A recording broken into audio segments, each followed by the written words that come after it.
So I just finished watching episode 2 of Hige wo Soru, and I have to say, it's very wholesome still. But at the back of my mind, every single minute while I'm watching this show, I have the alarm bells ringing like, please do not be another Usagi drop. Don't be that series. Do not be that series. Do not turn Hige wo Soru into Usagi drop. Because oh my god, if you have ever seen the series, you know what I'm talking about. If you haven't seen it, don't read it, don't watch it. It's awful. But the point I'm just saying is like, I'm so worried it's gonna go down that path, especially with just all of the little subtle things that are happening even throughout this second episode of the series. And I mean, yes, once again, the main male character, Yoshida, has made his stance very clear from the first episode that he is not into our main female character. He's basically like a father figure. He's keeping a distance, and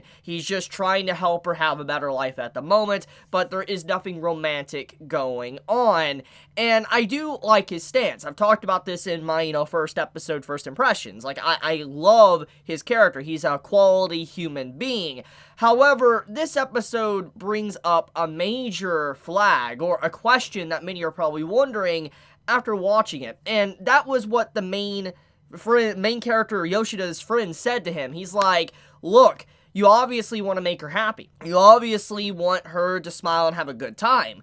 And what's to say that eventually this happiness and you just being like you are, it might turn into love. And just the way the main character's friend talks to him, it's just kind of like a warning sign. It's like a warning sign that Yoshida might become that way, and the offer is just letting us know, sliding in there, that he is going to go down that path. And I really, really hope that is not the case, because it really, right now, this series has a lot of good potential right now. Like, it has potential to be really wholesome, really good, and be a guy just being a father figure to this girl and allowing her to have a childhood she never got to really have at this point in time. But with those little warning signs that we saw throughout the episode, like I said, the Usagi drop warning bell is just ringing non-stop while I watched episode 2. So we'll see where it's going to go. I'm not going to worry too much for now. I'm going to try to ease and just put that aside, like push it aside out of my mind, and if something questionable really does happen, that's when I will bring it up again. The last thing I want to say about this topic, though, I want to ask, is that anyone that has read the original source, like the light novel, manga, whatever the original source may be, maybe it's based off of, a game, all I'm asking is the original source readers, how is the relationship? Like, is it still father and daughter? I hope it is. Just please let me know in the comments. I'm very curious about that. But okay, let's get into the content of the second episode besides what I just talked about.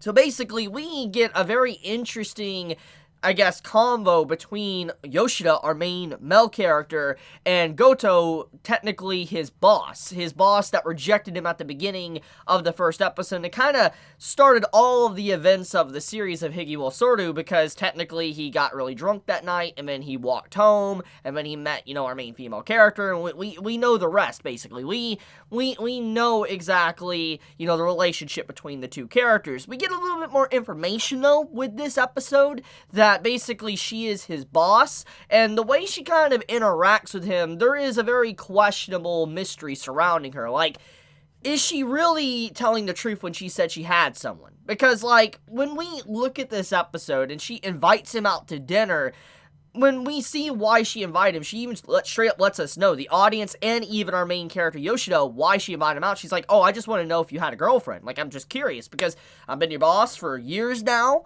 I know how you are as a person. You never really cared about overtime. You were always someone that really didn't have a really well-shaved beard. You were someone that didn't really iron their clothes. It was very clear that you didn't have anyone. But these past few days, week or whatever, I noticed that you are keeping clean and, really caring about your overall image. And the way she interacts with him is kind of implying that she's like, oh, you're more attractive now. That's the way she kind of emphasized that point. She didn't need to say those words, but it was very clear that's what she was implying. She's like, you're very attractive now, and, it's kind of interesting. And it wasn't just about wondering if he was in a relationship with a coworker. She was more in line with like, okay, so you're telling me after I rejected you the other day, you already found someone, and you're already, like, with a girlfriend, you're already, looking better, etc. She's like, so, did I get rejected? Like, was the rejection not really me rejecting you, but you rejected me, and then you found someone better? And she straight up admitted this to Yoshida. She's like, I would feel very upset if you did that, which would make sense, because technically it's kind of like a pride thing. It's like when someone walks up to you and is like, hey, can we be boyfriend-girlfriend? And, they work up the courage to do that, that must mean something. It has to mean something that they're willing to take that step and be in a relationship with you. But if they turn around after being rejected that night, he or she gets rejected, and they turn around like the next day and they find someone else, it's gonna be like, oh, so you didn't really care about me. You would have been with anyone as long as it was a relationship. It's just, there's a lot of things to really consider. So I understand Goto's interest in wanting to know that, because she would have felt hurt if someone just straight up found someone after they got rejected. Another reason she might have been interested or curious is because maybe he was in a really bad state, like he was just depressed, and he was doing anything to get out of his depression by cleaning himself up, etc., to just, deal with the rejection that Goto gave him. There's a lot of ways to look at it, but one of my main things that I got from that interaction was that Goto is probably lying about the apparent relationship that she's in, because we gotta look at the facts of what this episode presented.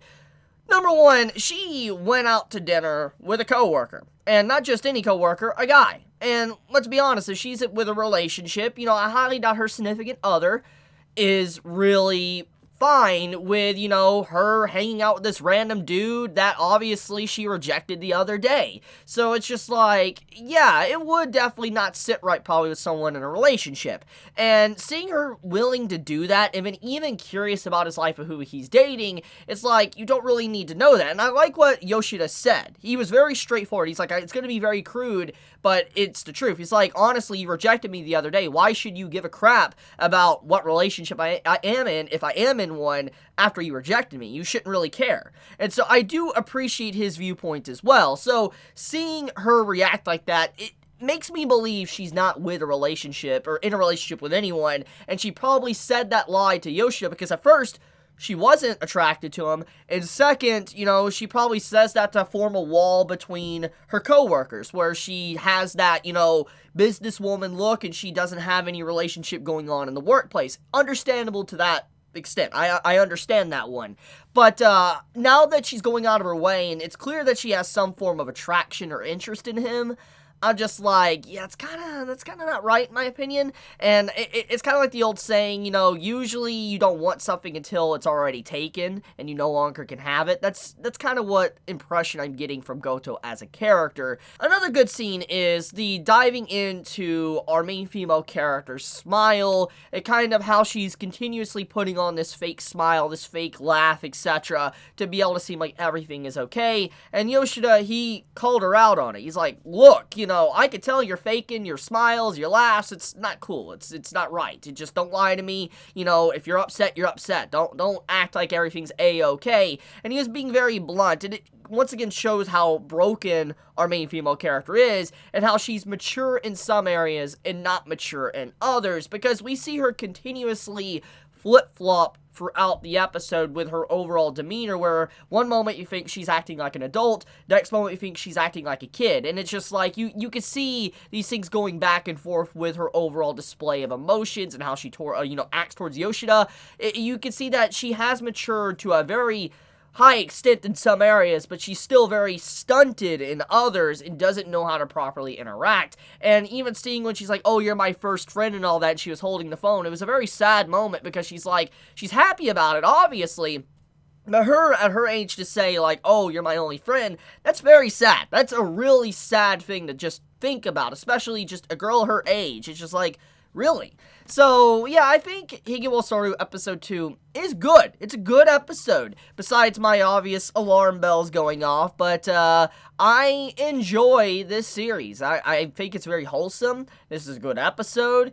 You know how I feel about Slice of Life. I don't always talk about Slice of Life series or review them and make thoughts videos on them, because honestly, it's really hard to make videos on these type of series. But this series has a lot going on, and it's very interesting with the darker themes behind the scene. And speaking of darker themes, I wonder if that's going to play a part. I mean, I'm assuming it's going to, but I wonder if, like, the series is trying to take a direction where, okay, yeah, the main female character's past was dark, so let's push on forward and let's look towards the future and let's not have any bad times. I wonder if that's what the series is trying to emphasize, but I feel like it would be such a waste to not dive into that darker aspects of her life and see why she acts like she does. But who really knows? We'll see where it's going to go. But I love you guys. You have a wonderful day or night wherever you live. If you, enjoy my content, please subscribe. It helps me out a lot. If you like this video, it also helps me out. It helps with the algorithm, allows the video to get noticed.